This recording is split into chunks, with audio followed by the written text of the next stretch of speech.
मांडलेला आहे। कुठंतरी विद्यार्थ्याच्या पटसंख्येच्या आधारावर त्या ठिकाणी चतुर्थ श्रेणी कर्मचारी असलाच पाहिजेत, परंतु शासन संच मान्यतेमध्ये ते पद निर्माण करण्यासाठी तयार नाही आहे आणि यासाठी आमचा त्या ठिकाणी सातत्यानं लढा आहे। या ठिकाणी आपण पाहतो की नॅशनल एज्युकेशन पॉलिसी, ज्याला राष्ट्रीय शिक्षा प्रणाली असं म्हणतो, तर त्या माध्यमातून अनेक प्रकारचे प्रश्न या शिक्षण विभागात तयार झालेले आहेत।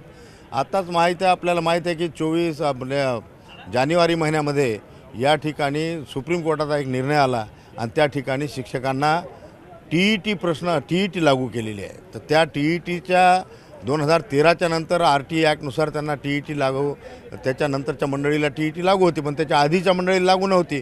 परंतु अशा ठिकाणी सुप्रीम कोर्टाचा हा निर्णय अन्यायकारक आला आणि त्या टी-ई-टीच्या निर्णयाच्या विरोधात मी सभागृहामध्ये काल एकमेव लक्षवेधी आपली लागली आणि त्या ठिकाणी त्या लक्षवेधीवरती अनेक प्रकारचे चर्चा त्या विधान परिषदमध्ये त्या ठिकाणी घडल्या आल्या।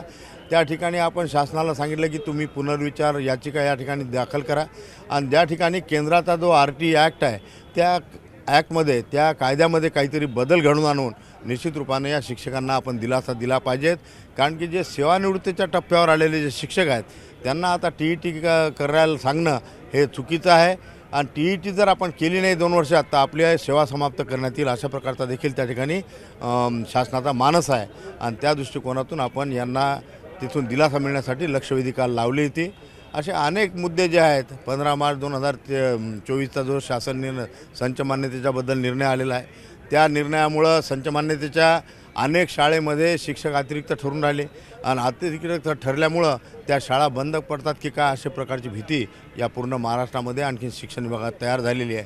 तर असे अन्यायकारक जाचक निर्णय शासन सातत्यानं त्या ठिकाणी घेत आहे आणि त्या दृष्टिकोनातून आपण शिक्षकांना कुठंतरी शिक्षकांच्या हक्कासाठी, शिक्षकांच्या हितासाठी सातत्यानं सभागृहामध्ये प्रश्न मांडत असतो आणि अनेक प्रश्न आपण या ठिकाणी हाताळत असताना माझ्या कार्यकालामध्ये मी विनावेतन काम करणारे जे शिक्षक होते त्यांना 3दा टप्पावाढ मिळून दिली। म्हणजे जे विनावेतन काम करत होते त्यांना वेतन अनुदान मिळालं, टप्पावाढ मिळाली, पुन्हा त्या ठिकाणी 3दा माझ्या कार्यकालामध्ये त्यांना टप्पावाढ मिळाली। जे कर्मचारी 80% होते ते आज 100% आलेले आहेत। जे 20% नव्हते, ज्यांना वेतन अनुदान नव्हतं, ते 20 ते 40वर आले, 40 ते 60वर आले, 60 ते 80वर आले। अशा प्रकारचं एक शैक्षणिक वातावरण आपण या शिक्षण विभागामध्ये तयार केलेलं आहे। असे अनेक मुद्दे सभागृहामध्ये सातत्यानं मांडून चर्चा मी त्या ठिकाणी घडवून आणत असतो।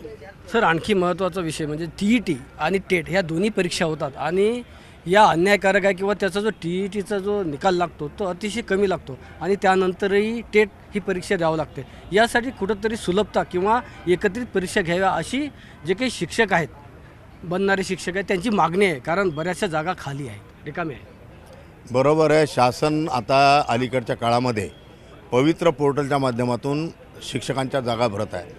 हे पवित्र पोर्टल रद्द करण्यात यावं, ते रखडलेलं आहे। सभागृहामध्ये मी हा प्रश्न मांडला होता, ज्यावेळेस राज्याच्या शिक्षण मंत्री वर्षाताई गायकवाड होत्या, त्यावेळेस बच्चू कडू यांनी त्याचं उत्तर दिलं होतं की आम्ही या पवित्र पोर्टल प्रणाली रद्द करणार नाही। आपला महत्त्वाचा उद्देश हा होता की या ठिकाणी पवित्र पोर्टल हे रखडलेलं आहे आणि त्या पवित्र पोर्टलच्या माध्यमातून गुणवत्ताधारक शिक्षक त्या ठिकाणी शिक्षण विभागात लागले पाहिजेत। परंतु या पवित्र पोर्टलच्या त्या ठिकाणी परीक्षा झाल्या नाहीत आणि त्याच्यामुळं अनेक वर्षापासून शिक्षक लोक त्या ठिकाणी लागून नाही राहिले। आता यावर्षी 2दा परीक्षा त्या झाल्या, परंतु त्या दोन्ही परीक्षेमध्ये आपण पाहतो की अमरावती विभागामध्ये जर आपल्या त्या ठिकाणी जागा निघल्या असतील तर कोकणातला माणूस तिथं लागून राहिला, गडचिरोलीचा माणूस तिथं लागून राहिला किंवा इतर विभागातला माणूस तिथं लागून राहिला, परंतु आपल्या अमरावती विभागातले शिक्षक त्या ठिकाणी वंचित राहून राहिले।